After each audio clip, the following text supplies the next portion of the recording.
আমি তখন তাদের সাথে কোলাকুলি করেছি, হাত মিলিয়েছি। আমার ভালো লাগত তাদের সাথে হাত মেলাতে, কেননা আমি তখন দেখেছিলাম তারাও অত্যন্ত উঁচুমানের সৈনিক। আমরা তখন মত বিনিময় করেছিলাম। সৈনিক হিসেবে আমাদের মাঝে একটা হৃদ্যতাও গড়ে উঠেছিল। আমরা বন্ধুত্বে পরিণত হয়েছিলাম। এই প্রীতি দীর্ঘদিন পর বাংলাদেশের হানাদার পাকিস্তানি বাহিনীর বিরুদ্ধে পাশাপাশি ভাইয়ের মতো দাঁড়িয়ে সংগ্রাম করতে উদ্বুদ্ধ করেছে আমাদের। পাকিস্তানিরা ভাবত বাঙালিরা ভালো সৈনিক নয়। খেমকারানের যুদ্ধে তাদের বদ্ধমূল ধারণা ভেঙে চূর্ণ বিচূর্ণ হয়ে গেছে। পাকিস্তানি বাহিনীর সবার কাছে আমরা ছিলাম তখন ঈর্ষার পাত্র। সে যুদ্ধে এমন একটা ঘটনাও ঘটেনি যেখানে বাঙালি জওয়ানেরা প্রাণের ভয় পালিয়ে গেছে। ভারতের সাথে সেই সংঘর্ষে বহু ক্ষেত্রে পাকিস্তানিরাই লেজ গুটিয়ে প্রাণ নিয়ে পালিয়ে বেঁচেছে। সেই সময় পাকিস্তানিদের সমন্বয়ে গঠিত পাক বাহিনীর এক প্রথম শ্রেণীর সাজোয়া ডিভিশনের নিম্নমানের ট্যাঙ্কের অধিকারী ভারতীয় বাহিনীর হাতে নাস্তাবুদ হয়েছিল। বাঙালি সৈনিকদের ক্ষমতা উপলব্ধি করে হৃৎকম্প জেগেছিল তাদের। এই যুদ্ধে পাকিস্তানি বিমান বাহিনীর বাঙালি পাইলটরাও অর্জন করেছিল প্রচুর সুনাম। এসব কিছুই চোখ খুলে দিয়েছিল বাঙালি জনগণের।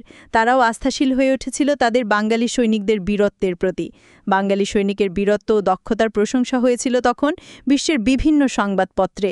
উল্লেখ করা হয়েছিল ইস্ট বেঙ্গল রেজিমেন্টের নাম। এ নাম আজ বাংলাদেশের এক পরম প্রিয় সম্পদ। এসব কিছুর পরিণতিতে পাকিস্তান প্রতিরক্ষা বাহিনী গ্রহণ করল এক গোপন পরিকল্পনা।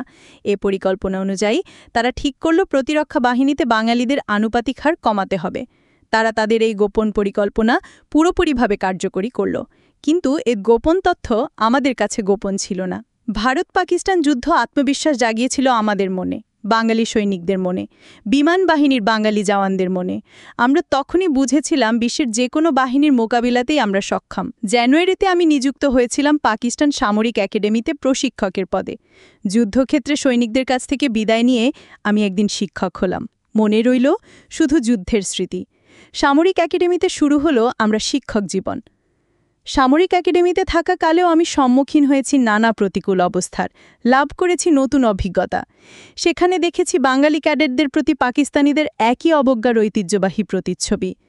অবৈধ উপায়ে পাকিস্তানিদের দেখেছি বাঙালি ক্যাডেটদের কোণঠাসা করতে। আমরা যখন ছাত্র ছিলাম তখনও যেমন দেখেছি, আমি যখন শিক্ষক হলাম তখনও তেমনিভাবেই বাঙালি ক্যাডেটদের ভাগ্যে ঝুটত শুধু অবহেলা, অবজ্ঞা আর ঘৃণা। আন্তঃসার্ভিস নির্বাচনী বোর্ডে গ্রহণ করা হতো নিম্নমানের বাঙালি ছেলেদের, ভালো ছেলেদের নেওয়া হতো না ক্যাডেট রূপে। রাজনৈতিক মতাদর্শ আর দরিদ্র পরিবারের নামে প্রত্যাখ্যান করা হতো তাদের। এর সবকিছুই আমাকে ব্যথিত করত। সামরিক একাডেমিতেই পাক বাহিনীর বিরুদ্ধে আমার মন বিদ্রোহ করল।